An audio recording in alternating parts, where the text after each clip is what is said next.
During the last few years, we've ventured into a lot of different fields. I only hope that we never lose sight of one thing. It was all started by a mouse. All started by a mouse. Simple circles. Oh, gosh! Mickey is a thing we all share. There aren't many of those around.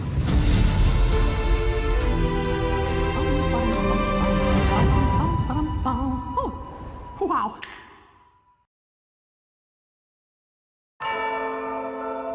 Attention, everyone.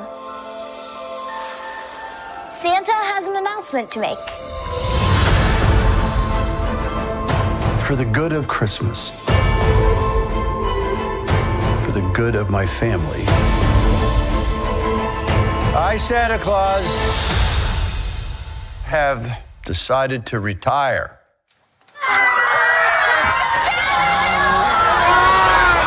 We have a grief counselor, right? You're interviewing to become Santa Claus. Yes. Can't wait to rub this in Brady's face. All I do is Give us your best ho, ho, ho. Oh, okay. Here we go. Ho, ho, homaha! Homaha! You see that? I called a little audible there. Anyhow, thanks so much. I sing, by the way. No, Brady can sing. slay all day, slaying anything and anyone that's in my way. You just good, but I'm so good. That's me. All I do is slay.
Hello, my internet fans. Welcome to another episode of Stat Boy Sports Bar featuring Dori Lou. Unfortunately, Dori Lou is not with us this week. She's a little under the weather, but that's okay. So it's the four of us today. We got good old JM down in the control room. We got the Cleveland combatant right below me. We got good old Zach DJ Bayside Hyde in the room as well. We've got plenty of news to talk about. Let's just delve right into it. And Mr. Yuck is here. Welcome, Mr. Yuck. Thank you for joining us into the sports bar this week. As to all the viewers in the chat room watching us live on the Casa D-18 Studios, thank you for watching. And also remember, keep those comments going. We'll get to them as best we can. One at a time, you never know what happens. Don't forget, super chat if you can. And let's get started with what's been happening. Can't super chat on JJ's channel yet. Oh, sorry about that. I apologize. Well, thank you for your support. How about that? This week started off great. I took a little trip to Bristol, Tennessee for the Bass Pro Shop race at night. Got some great shots there, of course. There's the number 3, Austin Dillon car. Right next to him is good old number 18, Kyle Busch. How that picture came about? Well, here's the quick story on that. So we got to the racetrack about an hour before the green flag was supposed to drop.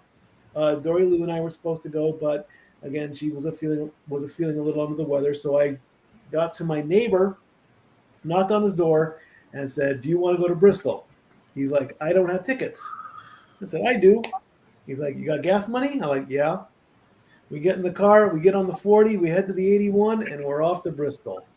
So Bristol Motor Speedway, of course, is sectioned off by the great racers of the past.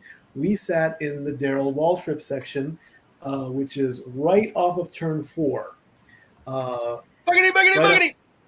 Exactly.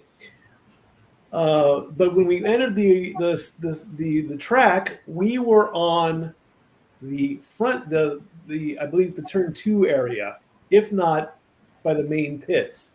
So we had to literally do a lap to get to our seats.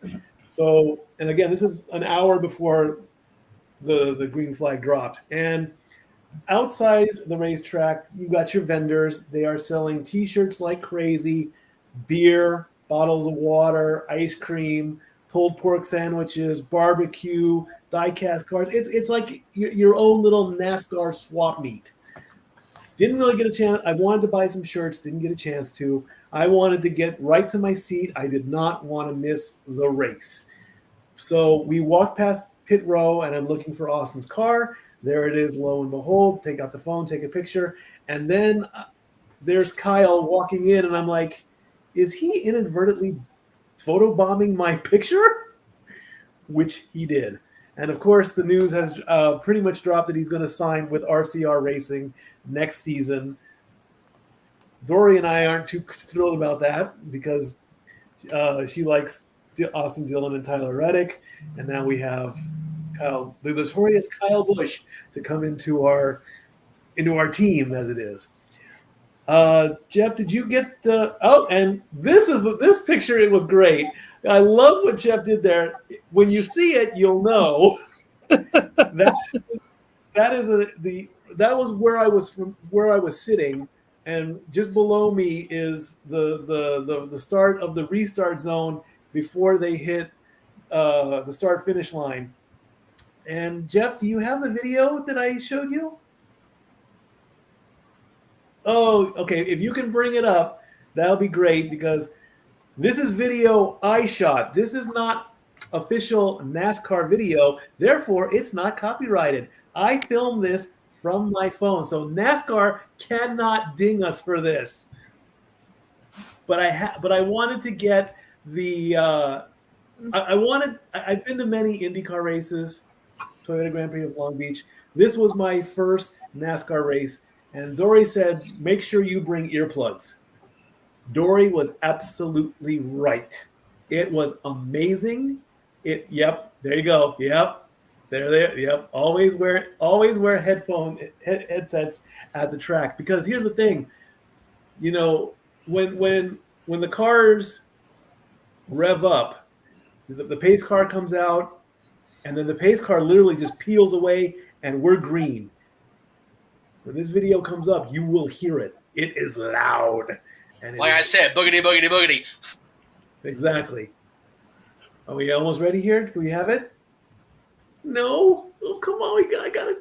Come on, video. Anyway, I'll briefly talk about the race. The race was a clean race, basically. There were more caution flags due to flat tires and sliding up the wall. Hardly any wrecks. There was one wreck, and it was small. It was a small wreck.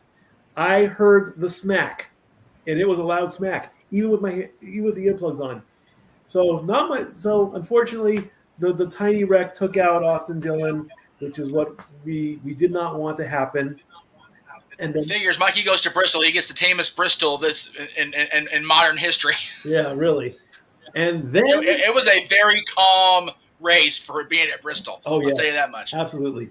And then the moment that all anti-Kyle Busch fans were praying for, smoke started pouring from his car. He got to pit row, and just like 2 races prior, he got out of his car. He stormed back to his trailer with his full gear on and his helmet. He had engine trouble. It went kablooey. And oh yeah, and that incident basically knocked him out of the playoffs. He is done. The field is down to 12 racers. Josh is happy because apparently he doesn't like Kyle Busch. Josh, why don't you like Kyle Busch? It's Kyle Busch. Screw him. Oh, jeez. He's reformed. He's better. It's Kurt Busch that's the problem. Meh. I just felt bad for what happened to Blaney. But Blaney's still in. That was shitty. But Blaney's still in. So, yeah, Blaney's still in. That's okay. So there's the top everybody 12. that's left, honestly, like, I don't like Logano. He's become such a whiny little fuck. I don't even like him anymore. And Hamlin's become such a crybaby too now. So other than that, I'm kind of good, honestly. I like Denny Hamlin. Give me Blaney and Kyle Larson. I used to love Denny, but he's such a whiny crybaby anymore. It's deplorable. Hey, Blaney's still my number 1 guy, so as long as he's in and Bush is out, I am a happy boy. There you go. Mike, here we go.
Seconds a lap, the fastest half-mile track in the world. I literally timed them, and that is how fast they're going. Every mile, it takes them 30 seconds to go 1 mile. You figure the first 45 seconds of that minute and 20 was just the pace car leading them around. The 3 laps were in the last 20 seconds of that video, or whatever the hell it was. It's crazy. Exactly. That's how fast they are going.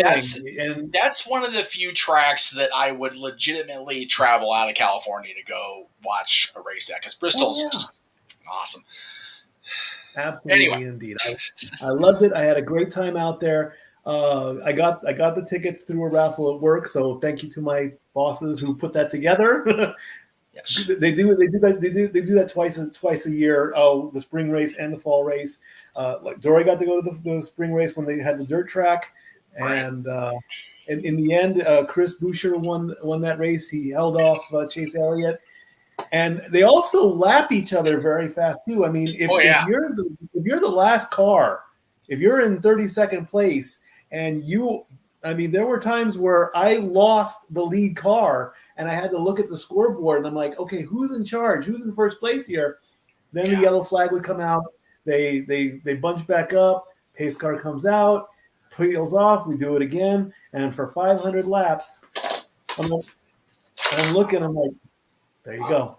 Yeah, there are scoreboards everywhere around Bristol because you do lose track of what's going on very quickly. So. Oh yeah, absolutely, absolutely indeed. Before we move on to the other sports stuff, Mike, I did want to go ahead and throw it up there because since we're all here, we're all wrestling fans, and we'll go ahead and throw it up there.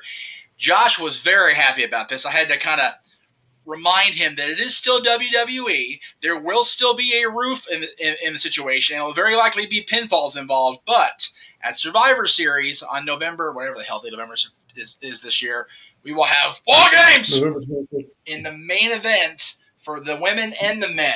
A Survivor Series match for each side of that particular roster, and people are losing their minds over it, justifiably so. It's the first time War Games will be on a main roster pay-per-view that is the company actually owns the name War Games since 1998. So, pretty cool. I'm okay with this right now. Honestly, I mean, War Games has been a thing for a long time in WCW. I don't really seeing a match. I don't think I've ever seen a proper War Games match. And we know NXT took it over later in the company. But hey, it's just another step in evolution, pun intended for Triple H. Josh, you're really happy about this, aren't you? Well, and again, we've seen a proper War Games match. It's just called Blood and Guts on AEW television. Meh. Because they're submission only. They won that match by submission, so that's how it's supposed to be. Fair enough, but when it comes to War Games, yes, that happened in NXT, were absolutely amazing. Oh, they were absolutely. I am so pumped. Survivor Series has become basically the redheaded stepchild of the Big Four, Big Five. Vince even, I think it was in a few years ago even, originally got rid of it. Yeah, that was the original plan. Until they convinced him to put it back. Yep. He originally got rid of Survivor Series. Yeah. But Survivor Series has been sort of like the brand supremacy one again. I mean, I love the brand supremacy. I will wave the SmackDown flag every single time.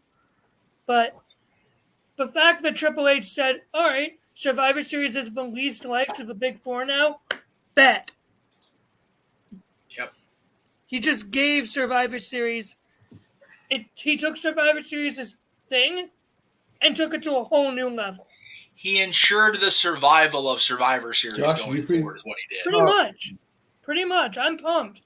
And this and the Fight Pit match at Extreme Rules are two NXT things that Triple H is bringing up. Yep. And I'm excited to see what they do tonight on the new NXT White and Gold. Because from what I've heard, it's pretty dang good. From the spoilers I've heard. Teach the old dog, what's a Fight Pit match? Basically, how would you describe it? There's only been one, and it was with Matt Riddle. What they did in NXT, Mikey, because they had a match that was supposed to be Timothy Thatcher's specialty. They basically took the arena the in-ring part of the. God, I can't even talk. The surrounding area of the ring, and basically made the ring the bottom of a pit, kind of similar to the way they set up the Lion's Den, but not an actual like a cone. They actually made an upper perimeter walkway around the perimeter of the ring, and made that into a pit setting for two fighters to have a legitimate just a shoot fight, pretty much. Not really because it's WWE, but that's what it's supposed to present. In a steel cage, yeah. With fighting on top of a steel cage. Right. What was it in NXT? It was Riddle versus Thatcher with Kurt Angle as the referee. Yeah, that sounds right. Go Riddle. I'll say that right now. That was back then. I'm assuming it's Riddle and Rollins now. Yeah, it's Riddle and Yeah, Rollins. okay, well, First yeah, Extreme definitely. Rules. Yeah, right. So I'm pumped. Thank you, Triple H. We love you. There you go. Well done, Triple H. All right, guys, switching gears. We're going to move into hockey because we've got a great big hockey announcement to make that I've been wanting to make, but we also have some news. Yes. The NHL and the San Jose Sharks have reached an agreement with Evander Kane regarding the termination of his NHL standard player contract. The agreement has been approved by the NHL and the NHLPA. The Sharks are satisfied that its terms will not adversely impact the team either financially or competitively in this or future seasons. Now, here's the backstory. The split between the Sharks and Kane began before the 2021 season. Kane was investigated by the NHL after his estranged wife, Anna, said that he bet on NHL games and was obviously throwing games to make money. The NHL investigated those claims and found no evidence. As training camps opened up, he was still being investigated because there were also allegations of physical and sexual abuse made by his estranged wife. So the Sharks decided, you're not going to play in camp. The NHL eventually concluded that the allegations of abuse could not be substantiated, so they didn't find anything. On October 5th, 2021, my birthday, the NHL also continued to investigate him for submitting a fraudulent COVID-19 vaccination card. On October 18th, the league conducted its inquiry and levied a 21-game suspension against Evander Kane for violating its policy. In a statement, Kane said, "I have made a mistake, one that I sincerely regret." Well, that sounds like a confession to me. And he pledged to receive counseling. After his suspension, he was placed on waivers and sent to the San Jose Barracuda. He was then accused of violating league rules by traveling to Vancouver while he was supposed to be in COVID-19 protocol. The NHL then investigated that violation and said in its report that there was insufficient evidence to conclusively find that Mr. Kane knowingly made representations regarding his COVID-19 status or his test results in connection with his travel. Therefore, he then signed with the Oilers as a free agent. So it's been going back and forth, allegations left and right. Nothing's being resolved. Jeff, you're the hockey guy in the family. What do you say? Evander Kane's been a problem for a long time. Regardless if anything is true or not true. It's unfortunately for celebrities and athletes and all of us in the public eye, you are what the people see, you are what people read, and people, the court of public perception is way more, far more difficult on a person in the public eye than the court of law. That's just the way it is. And Evander's been quite problematic for the NHL as a whole. The Sharks, whether I like the Sharks or not is irrelevant at this juncture. I feel that they needed to do what they needed to do, and they did. They needed to distance themselves from the situation.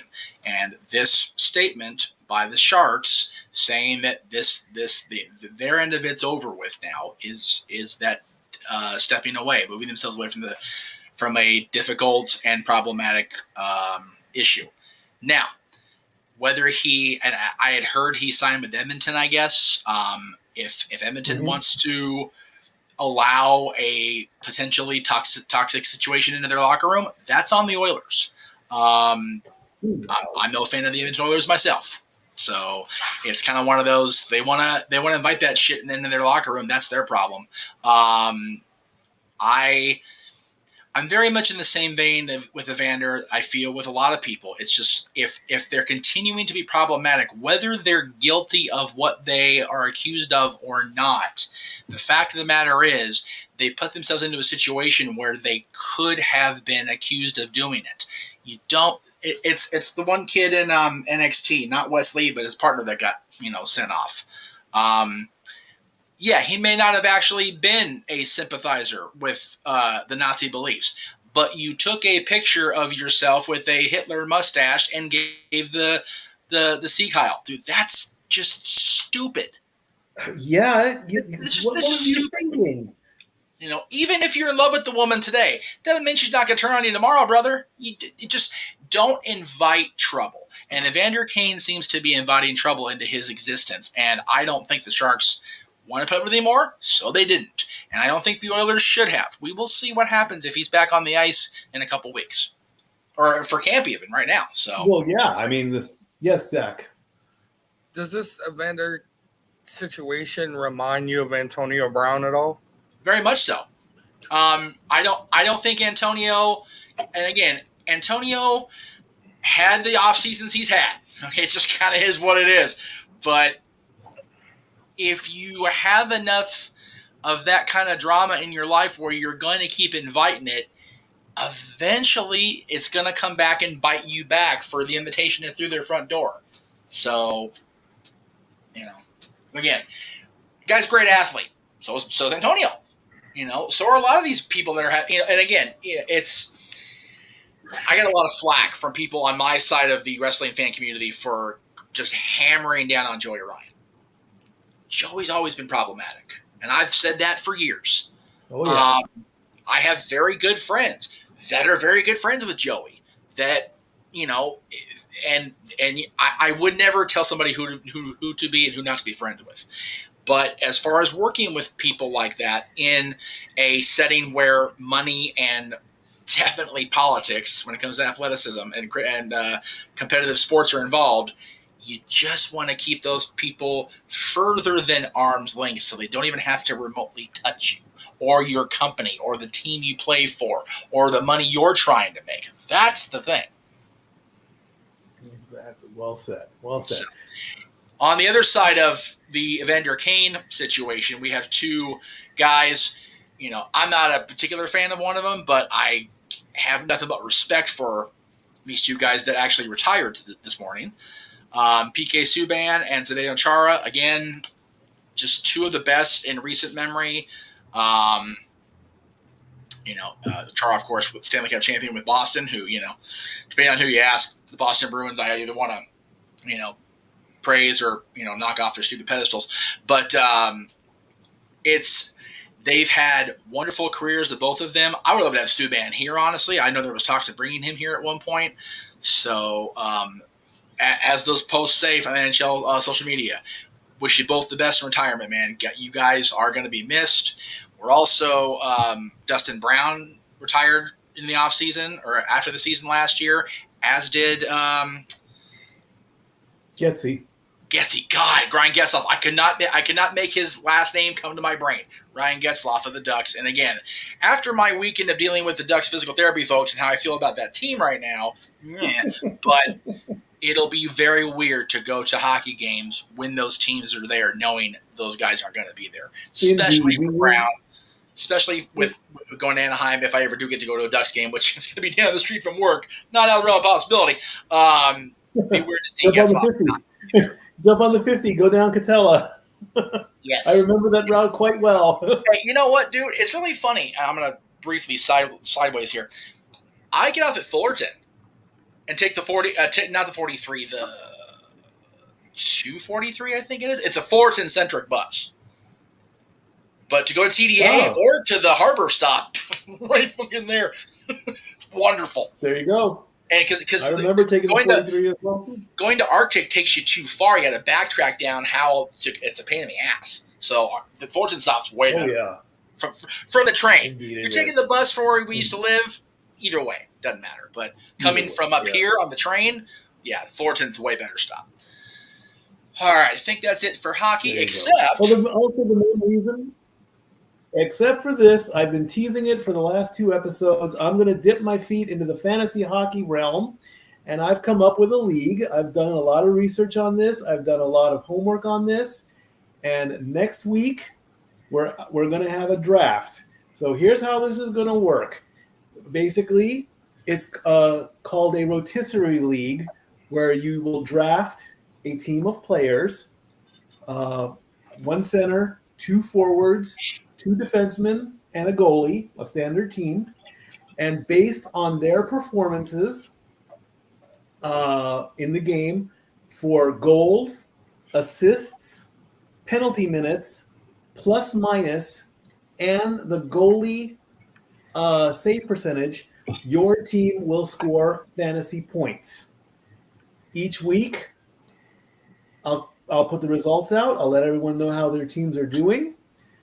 We'll keep the whole season going. This will also give us content after football season in January when the Super Bowl ends. We will keep going with this. We will keep the NHL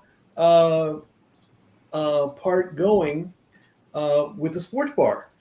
So when we reach the summertime and when we reach the playoffs, what we're going to do is we're going to look at where all the fantasy teams end up. Then those teams are going to go into the playoffs, and we're going to have a winner. So I've got all the rules on a Microsoft Word file that I can easily send out to everybody. I'm hoping this is going to be a lot of fun. I've got a few players lined up, ready to go. Yes, Jeff? I had a question and it just completely shit. It'll come back to you. Go ahead, keep going. I've got some people ready to go. I can easily send out the full list of players, and then we'll bring them into the sports bar next week, and we'll draft their teams. Each team will have 10 players, 10 fantasy players, your 6 mains and your 4 backups, and you just watch the points roll in. It's that simple. I simplified it as much as possible. Yes. As far as stuff to do after the Super Bowl, you, in front of the world during the premiere week of season 3, said we're going to cover the XFL. So keep that in mind. Yeah, that too. We're going to do the XFL too. So that too. That's 4 months away. See how far that's going to go. Yeah. Everything will be put out on the social media sites, and private messaging on Facebook. I really want to get this going. I hope everyone in the Casa universe, the Jeff Meacham universe, the Statboy universe will all blow up my phone and say, hey, I want to play. I want to give this a try. And we'll just see where it all goes. Hello, CJ. How's it going? Welcome to the Sports Bar. Let's talk MLB. We can briefly talk MLB for a quick few minutes. Yes, the Dodgers, the Astros, and the Mets have all clinched playoff berths. That is true. The Dodgers are the first team to get 100 wins. A lot of teams in the AL and NL conference divisions and all that, they are dropping off one right after the other. The American League East is still the hot division. All teams are. CJ is not too happy here. He is not happy at all because apparently because Freeman is not playing on the field anymore. All right. Hold on. All right, look. We went over this when it happened. I think over the summer. I could be wrong. Freddie did not screw the Atlanta Braves. For the record. Freddie's agent dude, I forget his name, couldn't care less. He did not inform Freddie of the offer the Atlanta Braves were throwing at him to keep him in the Atlanta Braves uniform. Because the agent didn't want Freddie to play in Atlanta. He wanted Freddie to go to LA. So, if you're going to screw anybody, remember... screw his agent, not Freddie himself. And yes, the Braves are the defending world champions. No doubt about it. Absolutely. And they will clinch the wild. They are neck and neck with the Mets. They will clinch that wild card. They will defend their title. Yeah, and somewhere from high on, my grandmother, who was a major Braves fan before she passed, is happy about that because the Braves are the world champions right now. But, like we always say, from June to October, the Stanley Cup champion and the Stanley Cup champions. Once that puck drops on opening night, they are defending. And the Braves are still defending as of now. So we'll see what happens in a couple weeks. We'll see what happens in a few weeks. It's glorious. We haven't been this relevant since Chipper and Andrew Jones. So. Oh, shit, right? And meanwhile, the island of relevancy just keeps moving out of the way for the boat for the Angels because fuck. Yeah. Go 8 straight Guardians. seasons with a drought. We're out Yeah, again. Josh, I was going to ask, how are you feeling with the Guardians right now? I mean, we're the top It's team day in to the day. division right now, so Yeah. It is I a follow- three-team race between I the follow, Guardians, the I White follow, Sox, and the Twins. I follow a Twitter account, a guy that runs a wrestling store out here, and he goes back and forth between I really, really love baseball and I really, really hate baseball because he's a Guardians fan. It's like day to day, little day to day. He can't decide how his day is not decided until the Cleveland team's done playing. well, we face the White Sox tonight, so Oh, wow. we're the second team in our division. Jesus. CJ's asking, Zach, are you a Braves fan? I am. Oh wait, right there. There it is. There you go. Yeah. See, it's going to be interesting when the league is finally set and we go to the World Series. I mean, we've got the Dodgers, NL West champion. We've got the Yankees. They were dominating for at least 3 months. You know, the Braves are still contenders. Unfortunately, we have the Astros. They are in there too, so we got to watch out for them. You know, the wild card spots, you know, the Padres, the Phillies, the Braves, the Mariners, they're still in there. The Rays and the Blue Jays. It's gonna be a stacked card if you're comparing baseball to wrestling. All these teams are great. You know, the other teams, sadly, that they're not. They've been falling. Look at, I mean, the Nationals. They were the first ones gone. Then the Pirates went, and the Cubs are gone. The Angels are gone. The Reds are gone. The Astros. Wow, I thought I did something bad. But it's gonna be a great postseason for sure. Thank you, CJ, for bringing that up. Yes. All right, guys. Let's get to the meat and potatoes, what you're all been waiting for, the Week 2 review. Sweet 16 freaking games. goodness. It all started off with the Chiefs and the Chargers. The Chiefs ended up winning 27-24. In our pick'em contest, the breakdown was 11-1 in favor of Kansas City. Patrick Mahomes went 24 of 35 for 235 yards, 2 touchdowns, 0 interceptions. Justin Herbert went 33 of 48 for 334 yards, 3 touchdowns, 1 interception. The play of the game took place in the fourth quarter when Jalen Watson intercepted the ball at the Kansas City 1-yard line, went all the way down the field for a 99-yard interception. Then later in the game, Justin Herbert was tackled by Mike Dana, a really bad hit. After the tackle, you could clearly see that Justin was in a lot of pain. He could barely continue. He could barely throw. X-rays have confirmed that he did fracture the cartilage in his ribs. Wrestling mixed up with NFL as Travis Kelce was picked up and tackled by Derwin James Jr. The Thursday night crew on Amazon Prime said, "Hey, is this Friday Night SmackDown WWE?" Well, thanks to that tackle, Derwin James got fined almost $15,000 for that one move. It was a great move. It was a good spinebuster move, too. I enjoyed it greatly. And Thursday's game, of course, was the first in an 11-year deal between the NFL and Amazon Prime. Jeff Bezos and Roger Goodell were seen together sitting on the sidelines, schmoozing and drinking a beer, probably. Yep. Also in former LA news, the doctor who is taking care of Justin Herbert is being sued by former Charger Tyrod Taylor. If you remember, he was the quarterback in the 2020 season who accidentally suffered a punctured lung thanks to a needle going into his back. He's now seeking $5 million in a medical malpractice case from that. So a lot is happening in LA. Justin Herbert's got bad ribs. Tyrod Taylor had bad ribs. Doctor stuck him with the needle, punctured his lung. We're looking at a $5 million lawsuit. Should be The bad next for game, I know. The doctor, you think? Absolutely.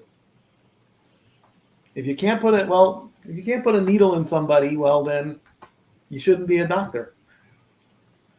Next matchup was the Miami Dolphins and the Baltimore Ravens. Miami put up 42 big points, winning 42-38.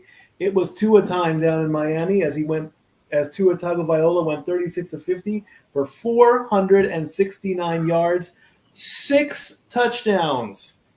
He got picked off twice, but who cares? He got 6 touchdowns in the game. Lamar Jackson, 21 of 29 for 318 yards, 3 touchdowns, and no interceptions. Lamar Jackson became the first quarterback to throw a touchdown and run a touchdown of 75 yards. Way to go, Lamar Jackson. But unfortunately, the Dolphins win. Thank you, Tua. The Jets, it was Tua time. The Jets with a surprising win over the Browns, 31-30. The Jets. Josh, we're going to come to you for a second in this one. Joe Flacco went 26 of 44 for 307 yards, 4 touchdowns, and 0 interceptions. Jacoby Brissett, 22 of 27, 229 yards, 1 touchdown, 1 interception. The last time the Browns had a chance to start the season 2-0 was all the way back in 1993, and Joe Flacco is now 18-3 in his career against the Browns. Josh, what happened? Against the Jets by 1 point? What's going on? I'm still in mourning. Oh, get over. What happened to the Jets? A team. Our defense just okay. Jacoby was doing his job. Jacoby looked like $1 million as a quarterback, except for that last interception. Chubb and Hunt, our 1-2 punch combo, doing great. Our defense just kept missing coverage. People are trying to blame it on Chubb for going and getting that last touchdown. No, I'm glad he did. But our defense just absolutely blew it. And Myles Garrett, he was out. We lost Clowney. Clowney is out for Thursday, unfortunately. People were calling for Chubb's head. People were calling for Stefanski's head. Personally, I'm calling for Joe Woods' head. But I'm still in mourning over that game. That was just an embarrassment. Because we were doing so dang good. But that was just an embarrassment. So, well, if people are aiming for people's heads, also a fan decided to throw a water bottle at Jimmy Haslam in the final. What's up with that? I mean, who throws a water bottle at an owner? Okay, to be fair, the guy was drunk off his ass too. No excuse. I wonder if he just I wonder if it just threw it and didn't realize he was aiming for Jimmy. I haven't. All I know is exactly what you said. I haven't read. If you are that drunk where you don't even know who you're throwing at, you don't need to have the ball in your hand in the first freaking place. Oh yeah, I'm just guessing. I don't know, but yeah, it's a water bottle. I may not like the Haslams either, but yeah, don't do that. That's just stupid. Because now the fan is banned not going to do any damage. It's a water bottle. A beer bottle would have done more damage. Okay. I don't know what was thrown. It was a water bottle. The police report said it was a water bottle. Well, a full water bottle will knock a fucker out, Mike. If it's frozen, yes. Again, I don't know. Even if one of these is full of water and somebody chucks it as hard as they can chuck it, even drunk, trust and believe, Mike. I've been to enough sporting events. I've coached enough sporting events and had people mad at me. A full water bottle, even unfrozen, well, at least it may not knock me out, but it definitely took the grizzly bear down off his feet. Honestly, I don't know. I haven't really looked at any specifics. All I know is that the guy's getting banned. Daniel's on the same. Who throws a bottle? Honestly, who throws a water bottle? Who throws a shoe? I mean, come on. Either way, let's get our shit together. Yes. Let's beat the Steelers, please, because I don't want to have to deal with hearing it from Greg and Big G. Oh, you're going to hear it. You're going to hear it next week. You're going to come in and you're going to hear it. Yeah, I'm aware. That's why we need to win. Guys, let Zach talk. Greg, the entire AFC, our entire division. Josh, I'm going to mute you. Let Zach talk. Okay, off topic for a second. Mike, do you enjoy getting yourself beat up on camera? Yes, he does. Oh, I'm used to it. That's my whole life. That would be a 200-page novel, my autobiography. I'm used to that. He was getting beat up like his Titans did against the Bills. But that incident Sunday reminded me of the two. One was actually in Cleveland, the first bottle gate when the fans threw the bottles on the field. And then the next night, our stupid fans, because everybody's a bunch of drunks in New Orleans, thanks to Bourbon Street, cheap plug. They also decided to throw bottles on the field. At what point, even though it's a plastic bottle and you're an idiot, but at what point do you get the help to stop these situations from happening? Stop spending money on beer, for one. And one last question to you, Josh. It's like $3. Where is the city? It's called Berea, Berea. Yeah. So, is that a suburb of Cleveland? Yeah. Okay. Yeah, it's our training facility and our offices and everything. Okay. Cool. All right. At least the rest of our division lost this week, which we'll get to that for. We'll get to those games coming up. All right. Next matchup was the Washington Commanders against the Detroit Lions. Detroit, 36 points. Detroit came to play in this matchup. Carson Wentz went 30 of 46 for 337 yards, 3 touchdowns, and 1 interception. Jared Goff went 20 of 34, 256 yards, 4 touchdowns, and 0 interceptions. Daniel is happy that his Lions won against the Commanders. Daniel, did you put some money on the game? Because the Lions were made the favorites in the betting odds. The last time that happened was week 11 of 2020. The Lions have won 6 of their last 7 against Washington, including 5 wins in a row at Ford Field. And rookie Aiden Hutchinson, who was the number 2 pick in the 2022 draft, had 3 sacks in the first half. Looks like things have switched around for Detroit because normally they're on the losing end. But wow, 36 points. This could be a turning point for the Lions, I think. Next matchup was the Indianapolis Colts against the Jacksonville Jaguars. The Jaguars, they shut out the Colts 24-0. Matt Ryan went 16 of 30 for 195 yards, got picked off 3 times, couldn't score a touchdown. Trevor Lawrence, the rookie, again, 25 of 30 for 235 yards, 2 touchdowns and no interceptions. The Jaguars have beaten the Colts 8 straight games. The last time the Colts beat the Jaguars was in 2014. And Matt Ryan was sacked 5 times and intercepted 3 times as the Colts became the first team to get a shutout this season. Daniel says he wishes he did make a bet on the Lions, but he had no money. That's okay. It happens. All right. Big news here. Big news for a lot. Zach, we're coming to you at this one. Tampa Bay beat New Orleans 20-10, but the big news, Saints cornerback Marshawn Lattimore and Buccaneers receiver Mike Evans were both ejected, not just from the game, but from the stadium. They got fully booted out after Evans ran onto the field and tackled Lattimore from behind. The scene is this. Brady pointed at Lattimore, and this is how I saw it on the replays. He pointed at Lattimore. Lattimore just brushed him off. Hey, I don't care, whatever. And Leonard Fournette comes up to start a little skirmish, whatever, defend Brady. That's fine. Then Mike Evans, standing there on the sideline, he just decides, I'm going to take him out, runs onto the field, tackles him to the ground, just like a good old game of NFL blitz. That starts all that. These two have had beef since 2017. They decided to go at it back then. As a result of this entire situation, Mike Evans has been suspended for 1 game. Tom Brady was pretty ticked off at his team. In the first half of the game, he took a tablet and decided to commit electronical homicide on it, throwing it on the ground. And Jameis Winston, God bless him, he's got 4 fractures in his back from his L1 all the way down to his L4, and he still played in the game. Zach, what's going on with the Saints? You were supposed to win that matchup. What happened? Can I have Andy Dalton, please? Thank you.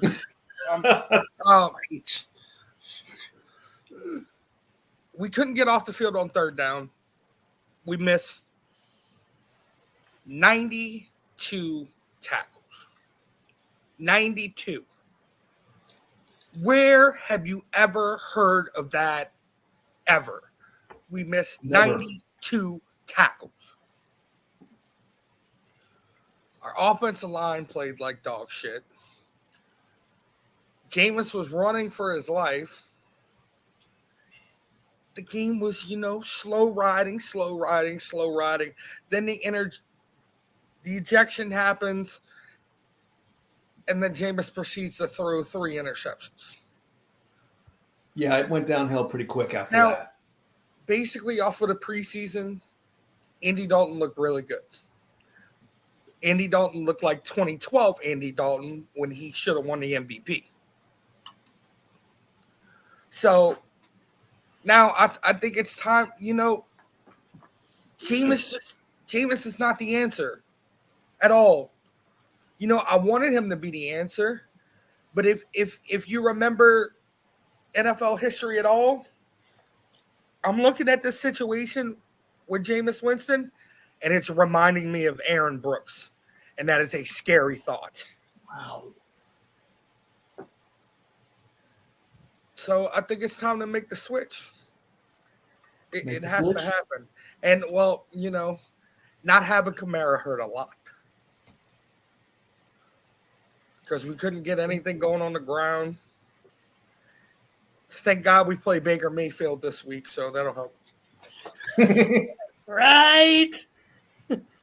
Oh, you should tell. Yeah, just wait till the Steelers come and play. You guys, you're gonna be sweating bullets, sir. And we beat Baker. I'm fine. I was just talking about Baker. We beat Baker, but I'm not worried about Kenny. Maybe I should shut up. And that's funny. Josh, we play each other on Christmas Eve. That's gonna be a fun one. Who knows? Maybe we'll have another Christmas Eve miracle. You'll have the show I'm back by then. I'm hoping that Baller G gets better. Baller G bowed out because he's not feeling good either. But he would be ripping into you right now about week 3. You know that. We'll wait till next week. For him and I to get into it. I have a fun little chat with Jeff coming up when we get to the Cowboys game. Okay, fine. The Carolina Panthers took on the New York Giants. Giants win 19-16. Daniel Jones went 22 of 34 for 176 yards. 1 touchdown, no interceptions. Baker Mayfield went 14 of 29 for 145 yards. He also had 1 touchdown as well. Graham Gano kicked a 56-yard field goal to give the win to the Giants and hand the Panthers their 9th straight loss. The last time the Giants went 2-0 was in 2016. The Patriots took on the Steelers. Patriots win 17-14. Mac Jones went 21 of 35 for 252 yards. 1 touchdown, 1 pickoff. Mitch Trubisky, 21 of 33 for 168 yards. 1 touchdown, 1 interception. In the third quarter, here's a play that you've seen this, that you're supposed to catch the ball, but Gunnar Olszewski, if I said his name wrong, I apologize. The ball hit him right square in the helmet. That's a live ball. Thanks to that muffed punt, as they call it in football, is led to a touchdown for the Patriots. TJ Watt has been placed on the injured reserve list. He will be out for at least 3 more games with the pectoral injury. Doctors have told him that his injury does not need surgery. Good for that. We all know what a hideous pectoral muscle looks like. Cody Rhodes. Yeah, I mean, but God, I still can't get that luck out of my head. Ugh.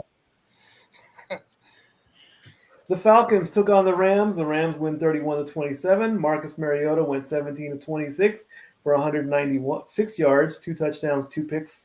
Matthew Stafford went 27 of 36 for 272 yards, 3 touchdowns, 2 interceptions. Troy Anderson blocked a punt that was returned for a touchdown. That gave the Falcons a chance to go ahead, but the Rams held on. Go Rams on that one. Seattle took on San Francisco. San Francisco wins 27-7. Geno Smith went only 24 of 30 for 197 yards, got picked off once, couldn't score. Neither quarterback had a touchdown. And Trey Lance, the ankle injury in the first quarter, he is done for the season. That brings in Jimmy G. He came into the game, went 13 of 21 for 154 yards, 1 touchdown. The Seahawks' only score was blocking a field goal attempt, running it into the touchdown.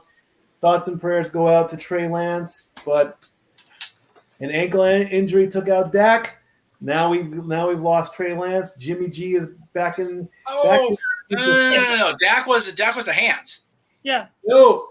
2020 season. Oh, okay. Fair Snapped enough. his ankle on live television. Look how What smart the hell are you San talking Francisco about? looks now. His thumb is the injury now, but Yeah, right. two seasons Yeah. ago was the ankle that his ankle went sideways. I got you. Very good. It's almost like the 49ers knew what they were doing in keeping Jimmy G there just as an insurance policy. And it's paying off. They deserve the game ball for the week. Right. That's it. And now Cincinnati and Dallas. Dallas holds on to win 20-17. Look at that big smile on Jeff Meacham's face. Joe Burrow, 24 of 36 for 199 yards, 1 touchdown, 0 interceptions. Cooper Rush, who is now 2-0 in his starts, 19 and 31, 235 yards. But every time you turn around, Joe Burrow gets sacked. He got sacked 6 times. His sack total is now 13. Oh, wait a minute. He got sacked again, and he's not even playing. He got sacked. For the second time in 2 games, now this is an odd one, the Cowboys are hitting the scoreboard at the top of AT&T Stadium. That's an accomplishment in itself right there. And I'm going to do a quick little rant here about all these Cowboy haters. Stop it. It's 2 games into the season. The season is not over. All you guys who are saying that the season is done, look what happened. The Cowboys won. They have a win in a game in the win column. Stop it. They are not done by any means necessary. Okay? Michael Strahan is guilty of this. The greatest of all time, Terry Bradshaw, is guilty of this. Howie Long is guilty of this. Stephen A. Stop Smith. it. Who? Stephen A. Smith. Believe me, I tore him a new one last week. Stop it, okay? We have. Hold on, Zach. Hold on, Josh. You'll get your say on this. I'm ranting right now. One game does not cause a season to fall apart, unless it's in the end of the season when you're trying to shoot for the playoffs. The season is fresh. The season is brand new. Okay? Dak got hurt. It happens. Injuries happen. Him, a lot. Go ahead. Thank you. But to start nailing the coffin, okay, stop it. Give them a chance to work. Okay? If the Cowboys go on a horrible losing streak and lose the next 6 or 7 games, then start pounding the nail in the coffin. Let it cook. You don't take the turkey out of the oven at 2 hours and expect it to be golden brown and juicy. It's still going to be frozen and cold. Stop it. Go ahead, Josh. So I'm just going to say, I think that the reason the Cowboys won this game is because I talked with both Big G and Greg, and we're all like, so we're all, joining Jeff with this right now, right? Because we all need the Bengals to lose because the Steelers lost, the Ravens lost, my Browns lost. We needed someone to beat the Bengals so they didn't hold that over the entire division. So that way, the entire division lost. So I was very much rooting for the Cowboys in that one, just for the sake only of please save the rest of the AFC from even further embarrassment than we already have, and just embarrass a lot of us. So Jeff had Greg, Big G, and myself all in his camp. Which is good because I was totally away from TV on Sunday, so it actually worked out really nice. Yeah, so you're welcome, Jeff. And I'd just like to say about this, I will call last week, week 1, was the NFL week from heaven. This except for us was the NFL week from hell. Except for us. You got it flipped. Okay, except for you. For everyone else, this week was hell. Hey. Go on. Let's step away. I thank you. Yes. Thank you. Dak actually had a ball in his hand, was throwing on a sideline Sunday. See, there you go. So and that as long there's as some type of optimism. Exactly. Right. As long as he can grip the football to where he can throw it, he should. If it's a miraculous recovery, good for him.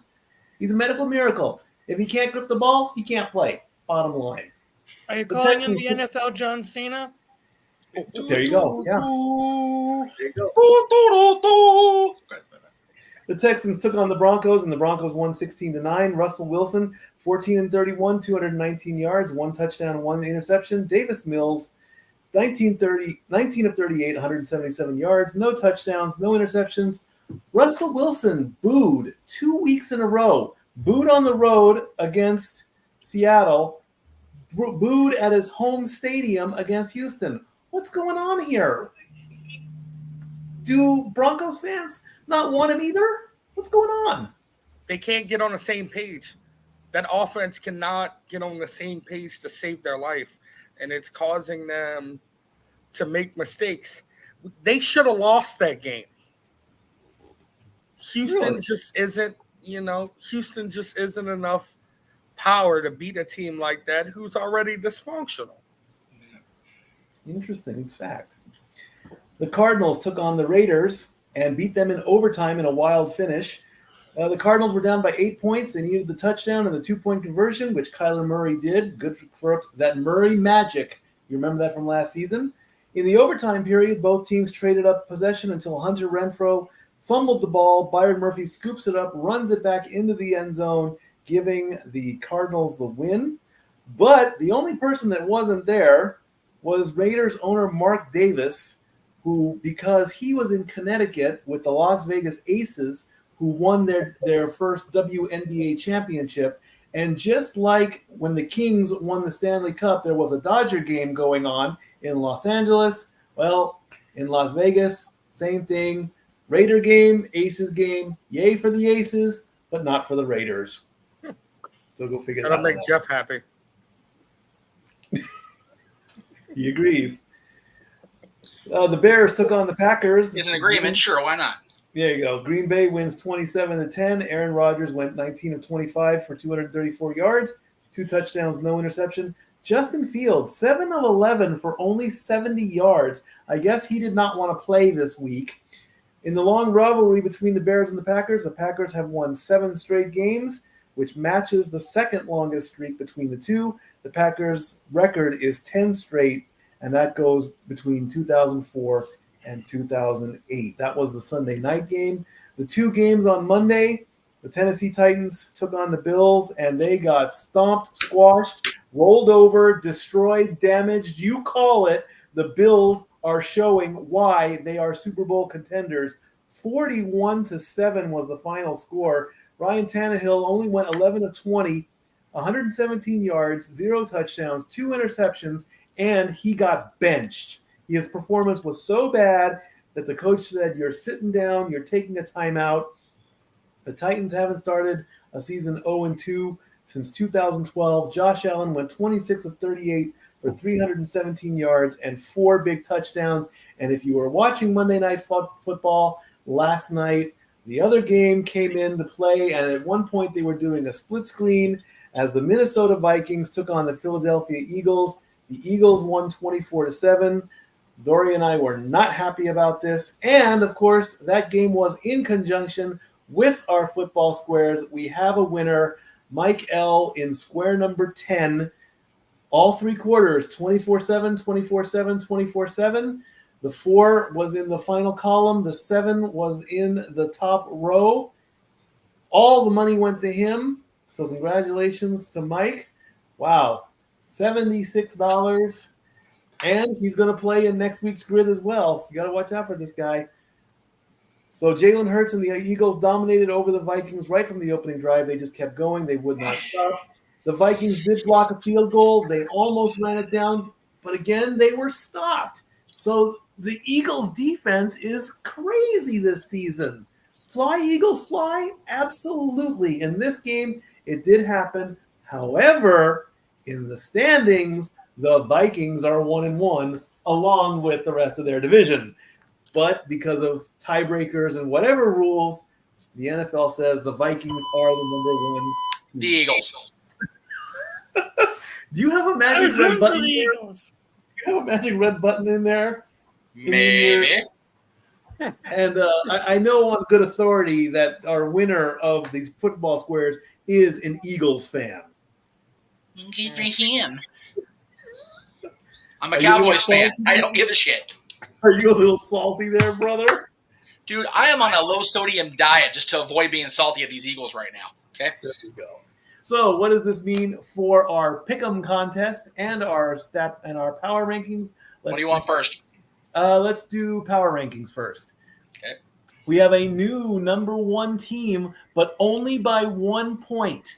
Both Buffalo and Kansas City are 2-0, but Buffalo has 72 points. Kansas City has 71 points. By 1 point, Buffalo is the new number one team this week, followed by the Eagles, the Dolphins, the Giants, and the Broncos and the Buccaneers. They are all 2-0. There are 6 undefeated teams. Look at this, number 7, the Lions. That's the highest they've been since the start of the ranking session. Threw me off so bad I forgot to put the freaking parentheses on it. That's okay. Followed by the Ravens, the Browns are in the top 10, and the Commanders fill out the top 10 there. Arizona, Chargers, Jaguars, Rams, Jets. The Jets on the left side of the rankings for the first time, I believe, in 3 years. Jacksonville's over there. The Jets are over there. Detroit's over there. What the hell is going on? Week 2 like I said, the NFL week from hell. Week 2 is absolutely insane. Did we get drugged by accident? I mean, who knows? Yeah. Number 18. There you go. Yeah. That's Saints. Dallas did move up thanks to the win. Woohoo! We're not last anymore. No, you're not last. It's the Titans who are last. Yes. They are not producing very well, so we'll see where they got that to tighten goes. up after this week. They are in the middle of the right column. That's the 3/4 rule, I guess, or whatever. So there are your power rankings. Let's take a look at our pick'em contest. Tammy with 11 out of 16. Way to go. Zach coming in officially into the first week took second place along with Brandon with 10. Pop, Jerry, Daniel. Jerry is Pop. We call him Pop on the channel. 8 points there. Renegade, JP, and Josh, 7 each. Nathan and Mike got 6. Emmanuel got 5, and Dori only got 4. So the number one, so the champ has dropped a bit. Overall, Tammy leads with 17, right ahead of Josh by 1 point at 16. We have a 4-way tie for the next spot at 15. JP and Nathan at 14. Zach is in there with 10. We have to actually Dori Emmanuel should be in Zach's position there. I guess I mistyped that. You did. So Zach, you're at the bottom overall, but you're only 2 behind Emmanuel. It should go 14, 13, 12, 10. So good start to the season, Zach. Well done indeed on that. Way to go, bro. And it's all going to continue with week 3, and of course the big matchup coming. Okay. Go ahead and put that back up. That's fine. There is the week 3 grid. The Cowboys take on the Giants. 10 squares have already been sold. The free squares have not been brought into play yet. That'll probably happen this weekend. The pot is brand new. So again, if you want to play, message me on Messenger or on Twitter. Let me know what squares you want. Again, if nobody wins and we have the same situation as in week 1, the money carries over by quarter. If nobody wins in the first quarter, it goes to the second quarter. If nobody wins at half, it goes to the third. If nobody wins in the third, it goes to the fourth. If nobody wins in the fourth, it goes over to the next game. That's how the pot got at $76 for week 2. So we'll see what happens with week 3. There are 90 squares available. Again, we take a 20% share. Goes to the channel. So thank you, everybody, for that. And I did announce this in the draw, though. The drawing for the numbers will more than likely be computer generated. At work, we're starting our Harvest Festival, Fall Festival, Great Pumpkin Luminites, and the park will remain open later in the day. So I will not be able to keep up with Monday Night Football because the park closes at 9:30 on the Eastern time. Monday Night Football starts at 8 o'clock. Yes, Jeff? As long as the grid is closed, or the squares game is closed, I'll say a half hour before the kickoff of the Cowboys-Giants game, I'm good to go. Okay, see, there you go. Jeff is stepping up to the plate. No. I'm not. Well, let me go back in the batter's box. Hold up here, Skippy. I'm not saying I'm going to cover this, but I'm just saying as long as I can post the grid so everybody can see it on social media by that point, that's fine. It's not difficult to keep track of it. I just got to have somebody, because I for now will be home on Mondays, but that could very well change Friday after training. So exactly. as long as I'm able to have the grid numbers to me and the randomization to me by half hour before kickoff, good to go. Exactly. So it'll more than likely. So it's going to be a computerized pick, and if I get a rare Monday off, I'll go live again like I always do each week. So and guys, share the grid, let people know that we're doing this, and the grid will fill up and we will have a winner. So I'm calling on my brothers here to help out. I'm not saying you absolutely have to play, even though it only is $1 for the next 3 week 3, 4, 5, and 6, the next 4 actually.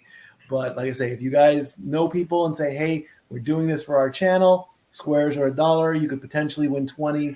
That would be greatly appreciated. We have now come to the end of our show. We're going to wrap things up with some plugs, I believe.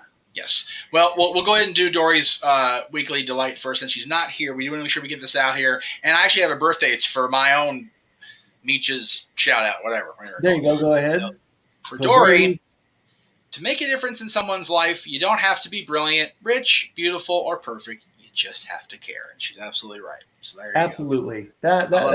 That's a good little. You just have to care. Just care. Right. Just ask somebody, how you're feeling. What can I do to help?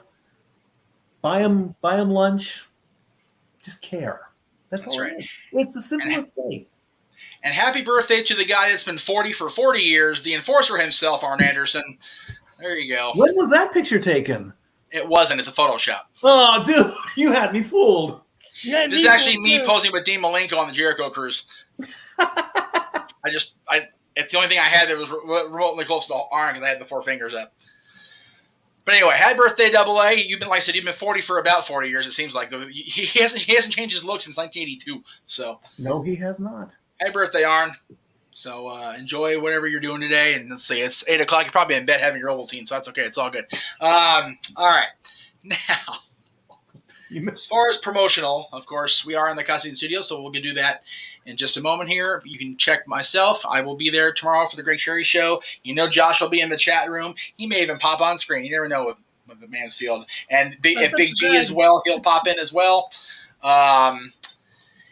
On the Casa D-18 Studios, each and every day, at least for the time being, JJ has some sort of content going up, including this very show, Stat Boy Sports Bar, as well as Renegades reviews, new release Saturdays, his reviews of She-Hulk on Thursdays, and the Warzone on Saturdays, as well as Open Mic Night on Saturdays, in addition to new release Saturday. And this week, he's got a hell of a lineup. We've got Fast Times at Ridgemont High that went up yesterday, The Breakfast Club tomorrow, Ferris Bueller's Day Off on Friday, and he and CC got to see Clerks 3 last weekend, so that'll be up this weekend on new release Saturday. Renegades reviews coming up at 3 p.m.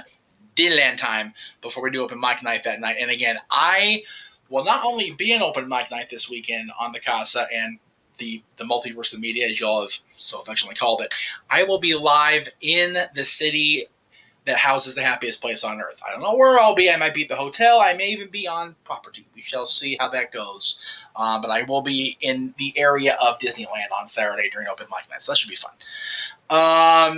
And then, of course, coming up here in about an hour and 50, give or take, Talk Wrestling, of course, across the network, NoDQ.com, the Casa, and the Greg Cherry brand. That is coming up. And that is, as of now, I'm not calling it a finale. Let me just make that clear. It's the last one I have officially scheduled that I can, because I don't know my schedule anything past Sunday night. So if the mouse needs me on Tuesday, that's where I will be. If not, I will be back here at the chair Tuesday after Stat Boy Sports Bar. So excellent. That's really it as far as plugs go. Of course, you can catch us every week right here at 7 o'clock Eastern, whether I'm producing the show or not. Oh, yeah. We're going to keep doing this no matter what. Follow us on Twitter Follow myself on Twitter at lbstatkid1977. Follow Dori Lou at Hathaway Lou. Drop us a line. Let us know how you feel about the show. Ask us questions. Drop sports stories that you want us to cover. If something happens in sports and you want to know, hey, what does Stat Boy and Dori Lou think about this? Tag us in it. We'll greatly look it over. We'll bring in the crew and we'll bring you our thoughts on that. Week 3 is coming up. Again, the big matchup. This guy down here against Big Baller G. Cleveland versus Pittsburgh. Josh, there you go. Start praying. It's going to be yeah. Although, as Hollywood has told us, the big man upstairs doesn't. They got to do it on their own, okay? Especially if it's the playoffs. Yeah, and look what happened to the Steelers last time Browns faced them in the playoffs. Ooh, he gets that last shot, and Big Baller G is not here to defend himself. I hope he gets well enough to come back in here because I want to see you two go at it. Thank you, my brothers. Thank you to everybody for watching on this episode. I love you all. We'll see you next week. Stat Boy out.